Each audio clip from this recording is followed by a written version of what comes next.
But I've seen a lot of cabinet secretaries. Some of them just stick to their desks in Washington. A few of them have no darn idea of what's going on in the rest of the country, the parts they didn't come from.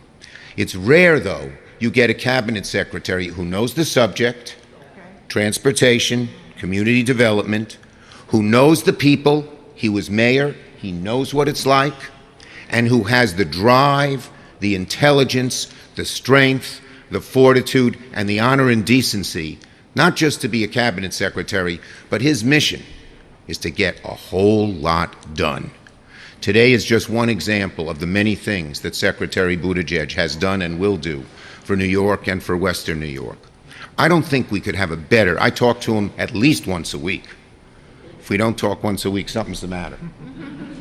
We could not have a better transportation secretary for Western New York and for the country than what I like to call affectionately Mayor Pete Buttigieg.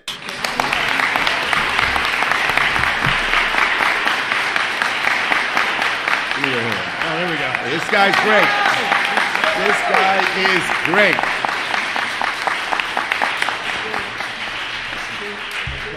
Well, thank you very much, Leader Schumer, for the kind words, and most importantly, for making sure that this would be the outset of America's infrastructure decade by getting that extraordinary bipartisan infrastructure law passed.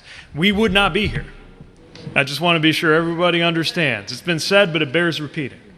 We would not be here without this legislation that Leader Schumer saw through, that is here because Senator Gillibrand supported it, that is here because Representative Higgins and other members of your delegation supported it, and of course, that is here because President Biden and Vice President Harris insisted that this be a priority for America because it has been a long time coming, and now it is here for us to make these improvements in it.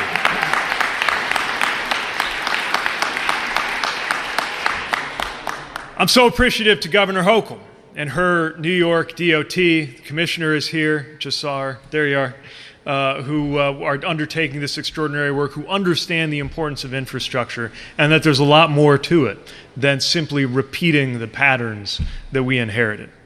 I want to thank and recognize Mayor Brown. The job of mayor has only become more demanding since I wore that title, and we are so thankful for your leadership. I feel very at home in Buffalo, even though this is my first time here. I'm the son of a let's say, mid-sized city, a lake effect city. To me, this is exactly how the weather in March ought to be. I mean, I think the only place that celebrates Dingus Day as enthusiastically as South Bend, Indiana. You've made me feel right at home, but I know this is also a community that's been through a lot. Things that came without warning, like the horrible, unthinkable racist violence that struck this city at Top Supermarket last year, and the extraordinary weather events that have caused so much damage in this region.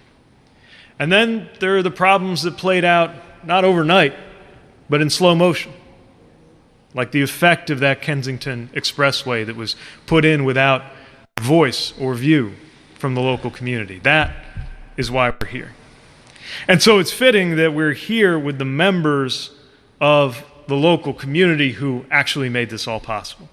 I want to thank certainly Ms. Stephanie and all of the and all of the leaders of the ROC Coalition, Restoring Our Communities Coalition. I know there are others who had this vision in mind for years who can't be here, like Clark Eaton and Lumen Ross, and others who worked for so long to get us to this point.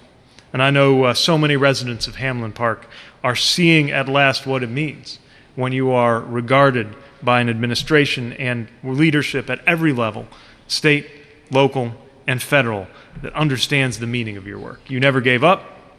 You worked tirelessly to document the stories of this community, to bring it together, to pull a vision together, and ultimately to deliver this grant. And you have a lot to be proud of in this community today.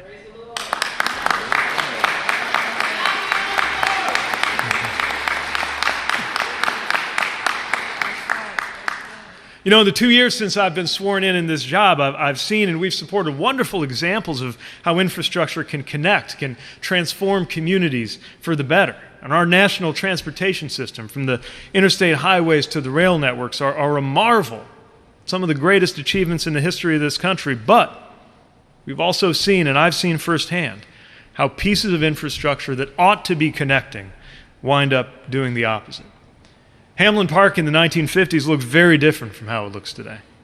It was a prosperous and much more diverse, active neighborhood. It was an actual park, lined with trees, covered with grass, connected by Humboldt Parkway to parks and neighborhoods across this city, part of the vision of Frederick Law Olmsted. And it is difficult, but for the community voices we've heard, it might be impossible to even imagine that green oasis. But we have heard those voices of the community. One resident talked to us about what it was like seeing that neighborhood in all its greenery, walking to the science museum with her family. Another described walking past all of the thriving businesses on the streets on her way to ice skating during the wintertime. And a lot share memories of how different neighborhoods would come together for football games in that park, or going to schools, diverse schools that were half black, half white. Decades later, people here remember the beauty and the vibrancy and the joy of the old Hamlin Park and the pain of what came next. When that expressway came in, it destroyed hundreds of homes and changed this neighborhood. Businesses shuttered, the ones that weren't already mowed down to make way for the project. Property values plummeted, jobs disappeared, and that didn't just make the neighborhood worse off, it made the whole city worse off. Consciously or not, we all know that infrastructure can divide. It's encoded into our language. The fact that American English has the phrase wrong side of the tracks tells you everything you need to know about our awareness deep down that infrastructure can divide just as sure as it can connect. And we can't ignore the reality that this highway left this community more segregated and more isolated from the social and economic life of the rest of the city. Some of the planners behind highways here and elsewhere built them directly through the heart of vibrant communities, sometimes to reinforce segregation, sometimes because it was the path of least resistance, almost always because black neighborhoods and low-income neighborhoods did not have the power to resist or reshape those projects. Now, most of the people who made those decisions aren't around today.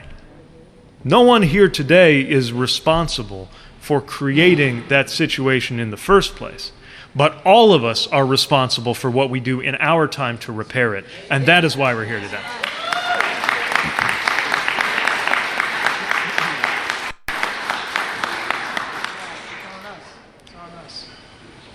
And the collection of that historical record, the consolidation of a community vision, what Rock has achieved, is part of that incredibly important work of repairing what was broken. The other part of that is funding. And that is why we are so supportive of the state's efforts and why we are proud to support this community vision, not just with heartfelt words of encouragement, but with $55 million from our Reconnecting Communities program.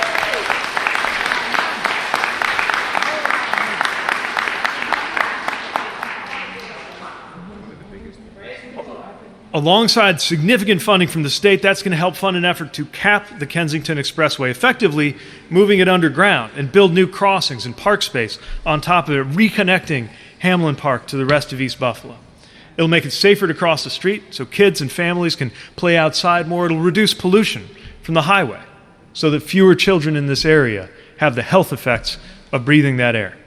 And it will reconnect this community to places that people count on every day: parks, churches, schools, and jobs, including, notably, Tops Supermarket, where 10 people lost their lives, which will now be better connected to the rest of the community as well. Healing takes time, but it's work like yours that keeps us moving forward. And it's just one of 45 projects. Well, I shouldn't say just one, because as Leader Schumer noted, is the biggest of the 45 grants we have to announce this year. But it's one of 45 projects we're announcing around the country. Some going to construction, others in planning. In Baltimore, Maryland, we're helping the community plan to improve access by repurposing or removing what is called a highway to nowhere that divided several historically black communities. In Iowa, we're helping the Meskwaki Nation develop a plan to address a high-speed highway that runs right through that tribal community, makes it harder and more dangerous for residents to get where they need to be. In Tampa, we're removing an off-ramp and adding new biking and walking paths to eliminate the barrier between the downtown and the riverfront, because stories like this happen everywhere in the country. Some of these grants are helping take a project from the drafting table to shovels in the ground, which is part of why we're so excited about Buffalo. Others are planning grants that can in turn make it easier for communities to access other sources of funding. And we've already been able to fund projects that have this effect in Detroit, Charleston, Louisville, and more places. And no matter what form these projects take, and they're all different, they have certain things in common. One, we're working to make sure they create good paying jobs so that workers get a fair wage and build generational wealth in the course of that repair. And that is something we hope and expect to see here on this project in Buffalo.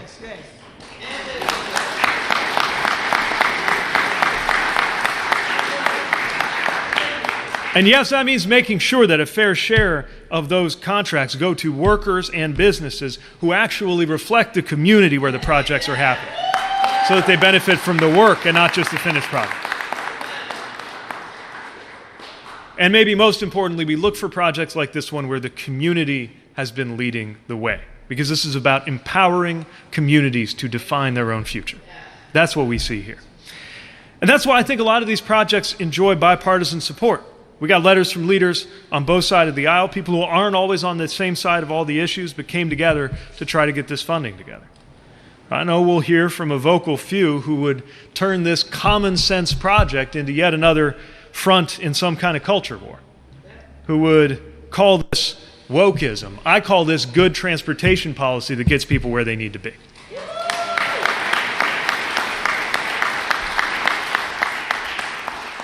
There is nothing divisive about healing what is broken. This is not an exercise in blame or guilt. It is delivering solutions and fixing what must be fixed. Because these are highways, roads, and railways. They're not rivers or lakes or mountains. They're not divinely ordained. They were put here by people. And the people of our time have a responsibility to make right what was broken. This is not divisive work. This is unifying work in the truest sense of the term.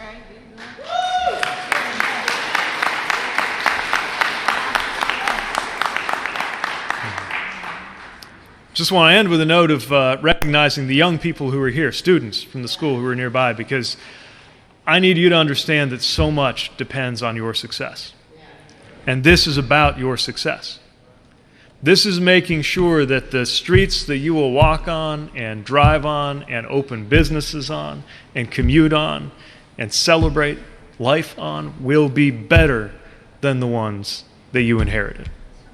That is our purpose, it is our obligation, it is our hope, and is why we can't wait to see this community put these dollars to work and deliver solutions that will make this whole country proud.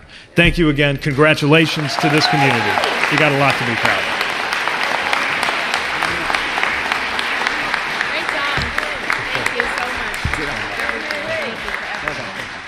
Did I hand you that memo? I've got it. Yes. Give it back. I can change one. Sounds good. Okay. And I think I'm looking to, great, couple media questions from the press. On topic. Alexandra can quarterback.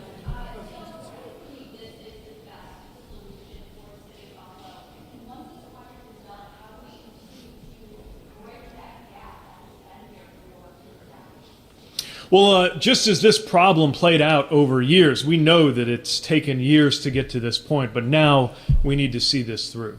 The solution is different in different places. Sometimes it's not as complex or as expensive as capping an entire freeway. Sometimes you can add a transit link or a footbridge, but in this case it is very clear that the right solution is the one that the community has been working so hard to coalesce around. And it's that community vision, coupled with support from a forward-thinking State Department of Transportation, strong congressional involvement, and local leadership that has demonstrated to us, even in this very competitive process, that this project deserves funding.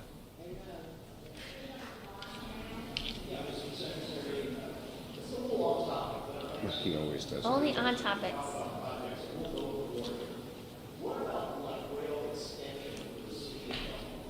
Something to look at. Yeah.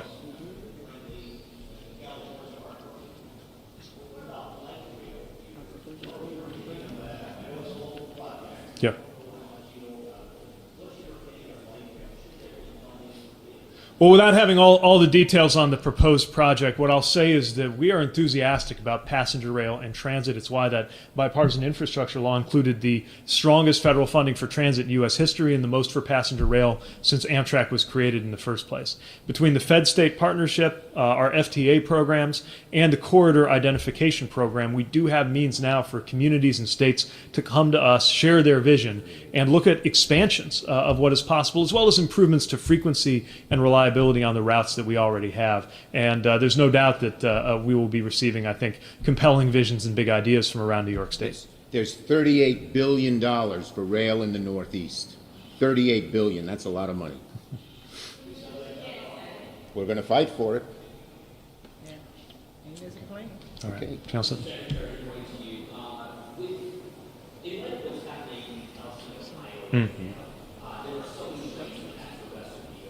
Yeah.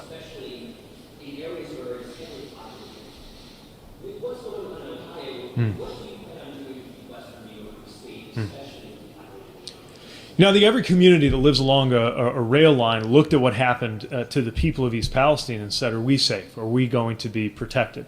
It's one of the reasons from day one in this administration we've been acting to raise the standard for safety and accountability on rails.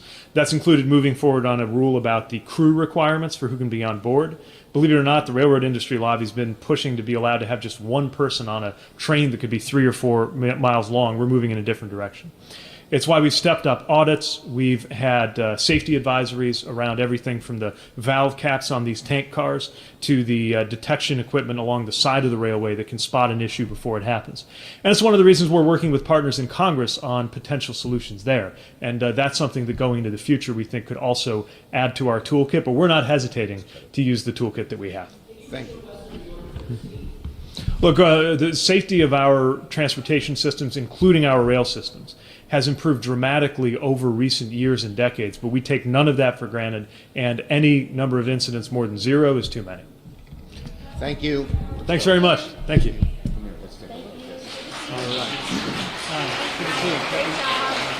Lacey. We're so happy you're doing it. Yeah, I Makes such can't a echo difference. that enough, and the words that you said.